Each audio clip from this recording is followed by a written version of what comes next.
Okay guys, तो आज की इस वीडियो में हम देखने वाले हैं कि किस तरीके से हम सारी थीम्स को एक ही साथ एक ही क्लिक पे किस तरीके से हम अपडेट कर सकते हैं। तो यहाँ पे आप देख सकते हो कि मैंने काफ़ी सारी थीम इंस्टॉल की है, जैसे कि ये वाला बेस्ट शॉप थीम हो गया, ठीक है। इसके अलावा ओशन WP थीम हो गया, तो इन सारों पे अपडेट आई है। और एक-एक करके भी आप यहाँ से वन वन क्लिक करके यहाँ अपडेट नाउ पे क्लिक करके भी आप अपडेट कर सकते हो। बट अगर आप ये नहीं करना चाहते और आप चाहते हो कि एक ही क्लिक पे सारी की सारी थीम्स अपडेट हो जाए, तो किस तरीके से हम करेंगे? तो फर्स्ट ऑफ ऑल आपने डैशबोर्ड में आना है। डैशबोर्ड में आके यहाँ से आपको अपडेट्स में आ जाना है, और जैसे ही आप अपडेट्स में आओगे तो यहाँ से आपने स्क्रॉल डाउन करना है, और यहाँ पे आपको मिलेंगे थीम्स के ऑप्शन, ठीक है।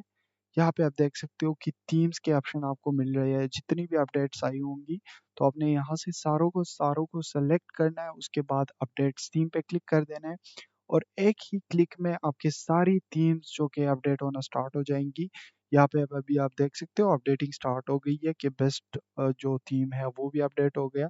उसके अलावा कुछ जो कि है हमारे पास एरर दे रहे होंगे, तो आप उसको एक ही क्लिक करके भी उसको आप कर सकते हो। तो इस तरीके से हम अपनी थीम्स को एक ही क्लिक में अपडेट कर सकते हैं। सो फ्रेंड्स, आई होप कि आप सबको ये वीडियो पसंद आई होगी, और वीडियो ज़रा सी भी अच्छी लगी है तो वीडियो को जल्दी से लाइक कर दो। चैनल पे नए हो तो चैनल को लाजमी से सब्सक्राइब कर दो। Thanks for watching.